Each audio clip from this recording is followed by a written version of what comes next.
Alrighty guys, so if you're thinking about moving to Florida or even just visiting, then you've probably heard a lot about South Florida. So places like Miami, Fort Lauderdale, West Palm Beach, all of those big names. But have you looked at the Space Coast yet? And I'm talking about Melbourne, Viera, Palm Bay, and all those areas are more than just the rocket launches. So yeah, the Kennedy Space Center, SpaceX, they're a huge deal here, but there's also a mix of city life and also untouched natures type of deal that makes it really unique. So in this video, we're going to be breaking it all down. Space Coast versus South Florida. What's the difference? What's similar? And what might be a better fit for you? And hey, if you're thinking about making a move, then my name is Andrew Pinch and my team and I here would love to help you. You can call, text, email us anytime. And this is my info right here on the screen. So feel free to head on over to our website, which is fleastcoast.com as well. All right, so if you guys know me, you know that I love being out on the water. I grew up on a boat, and to this day, there's nothing better than spending the day out fishing, cruising around, or hitting the sandbar with some family and friends. So naturally, one of the biggest things to compare the Space Coast to South Florida is the kind of fishing and boating opportunities that you're going to get from both of those. And trust me, they are very, very different. Now, if you love inshore fishing, the Space Coast is going to be hard to beat. The Indian River Lagoon, the Mosquito Lagoon, they are legendary for shallow water fishing. So if you like redfish, speckled trout, snook, just all around, this is going to be a paradise for those kayak anglers and those skiff owners. And there are plenty of launch points, and you don't need a massive boat to get out there and catch some serious fish. But if you're looking for that big offshore adventure, then there's a bit of a downside with the Space Coast. There aren't as many deep water inlets, so getting offshore in a larger boat takes a little bit more effort. And South Florida, on the other hand, though, is a whole different story. And if you're into deep sea fishing, this is where you want to be. The inlets are everywhere, so getting offshore is quick and easy. And with the Gulf Stream running so close to shore, you don't have to go very far to start hooking into sailfish, marlin, mahi-mahi. Plus, the marina scene is top-notch there, so if you've got a big center console or a sport fish boat, then there is more places to dock, fuel up, and get maintenance done all over the place there. So when it comes to fishing and boating, it really depends on what you're looking for. If you want world-class flats fishing, quiet waterways, and a more laid-back old Florida experience, then the Space Coast is going to be the way to go. But if you're all about that deep sea action, then big boats and easy offshore access, then South Florida is going to be where it's at for you. All right, now let's briefly go over the housing market and affordability, because no matter where you're looking, price is always going to be a big factor. So if you're looking for the best bang for your buck, Palm Bay is going to be where you want to put your focus. So I'm seeing a huge influx of people moving in, and with that, we're starting to see more growth and development following suit, especially out in West Palm Bay, where most of the homes there are new construction. That's where all of it's happening, more budget-friendly price points, and there are a ton of new builds in the $200,000 range, which is an incredible value compared to other parts of Florida. And plus, a big one there is going to be a lot of these homes are in non-HOA communities. So if you're not a fan of the extra fees, strict neighborhood rules, you want to have a boat in the side of your house, this could be a great fit. And that said, we are seeing more HOA communities pop up like Cypress Bay West and Gardens at Waterstone. For those of you who want that kind of setup, then that is also going to be included on that West Palm Bay section as well. Now, moving on up to Melbourne, home prices are a bit higher with a median listing price around $379,900. But unlike Palm Bay, Melbourne is more established city with a lot less new construction and a higher percentage of pre-owned homes. So if you're looking for a home within a mature neighborhood, you know, think the tree-lined streets and the more character, then Melbourne is going to have plenty of options for that. And then there's also Viera, which is almost the opposite of Melbourne. It's a newer city with a lot of growth, a lot of development happening there, and the median price point sits around $470,000, and we're seeing a lot of that because the good school zones, a lot of cool growth coming in there. And Viera is really known for its master plan communities too, so top rated schools like we were saying, modern shopping, dining options. And if you want to be in an area that is actively expanding with a lot of cool things happening all the time, then Viera is definitely going to be worth considering. All right, now shifting our focus down to South Florida for that comparison. So let's take a look at how these prices compare to places like Vero Beach, West Palm Beach, and Miami. So heading on south down to Vero Beach, prices are similar to Viera, with homes listing around $463,000, but actually selling closer to $392,000. And the big difference is Vero Beach is a rising market with prices increasing by 7.7% year over year, meaning if you buy now, there is a good chance that your investment will grow in value. Now, West Palm Beach, though, it's been heating up down there too, with home prices sitting around $450,000 and climbing. And this area has seen over a 9% growth over the past year. So if you're looking for somewhere to buy, keep in mind these prices are still trending upward. And then, of course, we have Miami, where the real estate market is in a league of its own. That area, we're not seeing as much of the increases, but they do start at around almost $900,000. So a lot of those areas there are seeing price reductions, and the luxury market still is going strong. So if someone looking for high-rise condos, high-end waterfront mansions, and that fast-paced Miami lifestyle, then this is going to be the place to be, but be prepared for a much higher price tag. So the bottom line is, if you want the best deal on new construction, Palm Bay is going to be your best bet.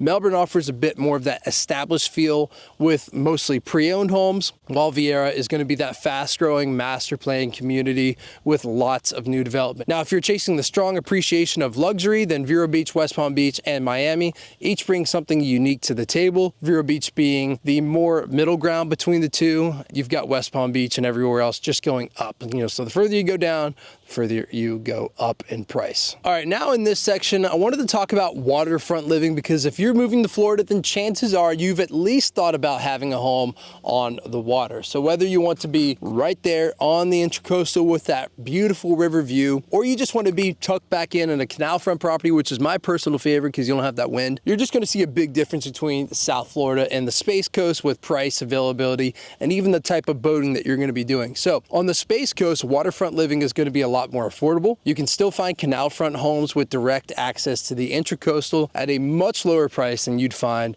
in South Florida. And that's what makes this area a great option for boaters who want to live on the water without spending millions. So keep this in mind though, the boating style here is going to be a little bit different. And since the Indian River Lagoon and the surrounding waterways are mostly shallow water with a lot less inlet access and no Gulf Stream, you're going to see a lot more skiffs, flats boats, kayaks, and shallow water fishing setups. And it's perfect if you love cruising through the mangroves, exploring the backwaters, or just sight fishing for that redfish, trout. But here in South Florida, though, it's a different story. Waterfront homes here, especially in places like Miami and Fort Lauderdale, are significantly more expensive, and demand is high, availability is limited, and prices reflect that. And if you want intracoastal access in Miami, you're easily looking into the multiple 7 figures, 8 figures, and even less expensive parts of South Florida. Canal front homes can still bring a premium. But the boating here is also totally different. You'll be seeing deeper holed boats built for offshore fishing, because with those inlets and those quick access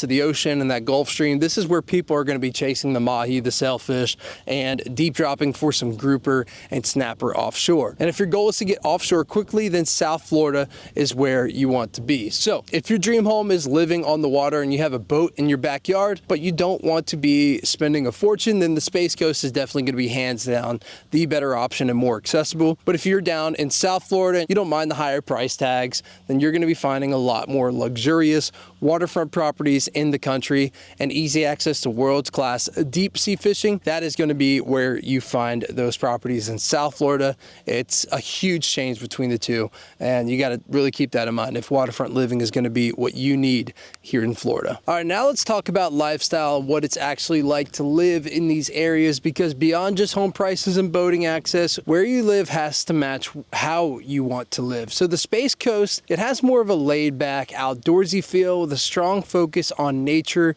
and recreation. You've got tons of parks, you've got nature reserves, you've got waterfront areas to explore, and whether you're into hiking, kayaking, or just watching the rocket launches from your backyard, there's going to be something there too. So there's also a growing local culture too, so farmers markets, festivals, and events keep popping up there on the Space Coast, and you still get that old Florida charm with historic areas and family-owned businesses. Now that said, it's not as built up as South Florida, so you won't find massive nightlife scenes or high-end shopping districts everywhere, and public transportation is going to be limited, so a car is an absolute must there. But now South Florida, though, is the complete opposite. If you love big city energy, a vibrant cultural scene, and non-stop entertainment, then this is where you are going to want to be. So Miami, Fort Lauderdale, and West Palm Beach, they all offer world-class dining, high-end shopping, and some of the best nightlife in the country. Plus, public transportation is much better. You've got the Brightline train, you got a ton of public buses,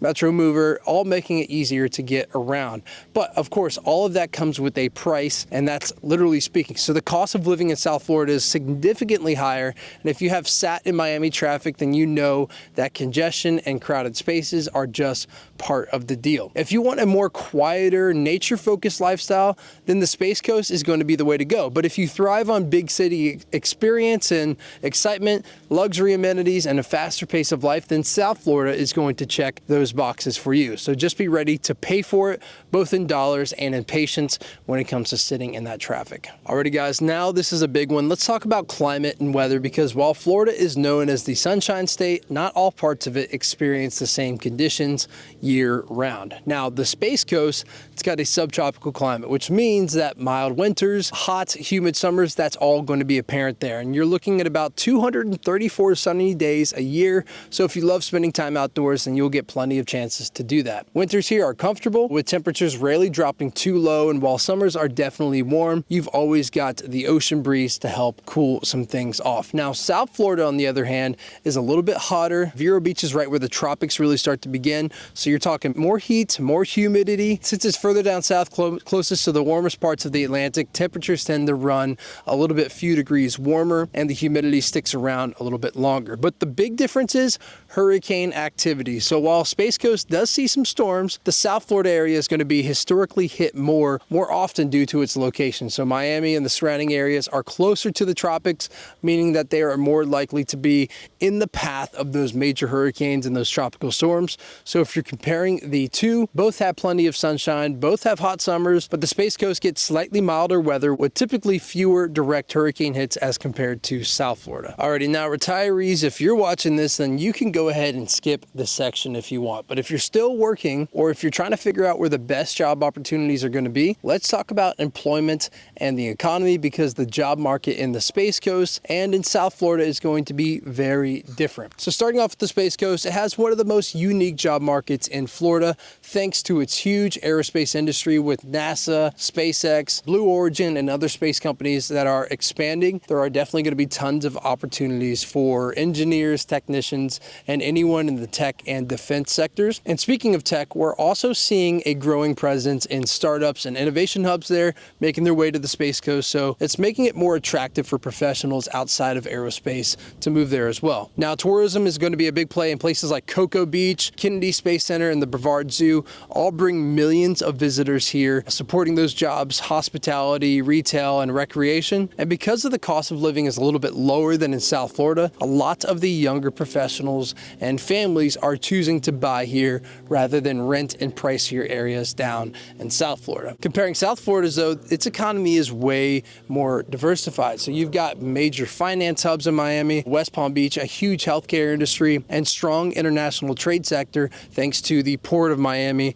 one of the busiest cargo and cruise ports in the world. And of course, tourism is going to be massive with world famous beaches, nightlife, and attractions. And the hospitality industry, very similar to the Space Coast, is going to be a major driver of jobs and businesses. And another thing too to keep in mind is South Florida tends to attract more retirees than in the Space Coast. So if you're retiring with a good amount of money, then South Florida is going to be where you want to live to find those luxury options, from high-end condos to those exclusive golf course communities. They're a lot more prevalent down there. And the Space Coast, on the other hand, though, leans more towards family-oriented starter homes with a lot of lower prices, more relaxed lifestyle, which is why we're seeing more young professionals and families choosing to put down their roots there on the Space Coast. Alrighty guys, now that's the breakdown, the Space Coast versus South Florida. If you're someone who loves fishing, wants affordable waterfront living, and prefers a slower, more laid-back lifestyle, then the Space Coast is going to be an amazing option for you. You get great access to the water, more space for your money, and a community that's a little bit more relaxed and nature focused on that. But if you are looking for that big city energy, world-class dining, high-end shopping, and easy access to offshore fishing with that Gulf Stream, then South Florida might be a better fit. Just be prepared to pay those higher prices and have a little bit of a faster pace of lifestyle. And hey guys, if you're trying to figure that out, then that is where my team and I come in. My name's Andrew Pinch again, and my team and I would love to help you find the perfect place for you, the perfect home. So whether that's here on the Space Coast or anywhere down in Florida, and anywhere in Florida really, you can call, text, or email me, and that info is going to be right here on the screen, or just head on over to my website, which is fleastcoast.com. So thanks for watching, guys, and I'll catch you in the next one.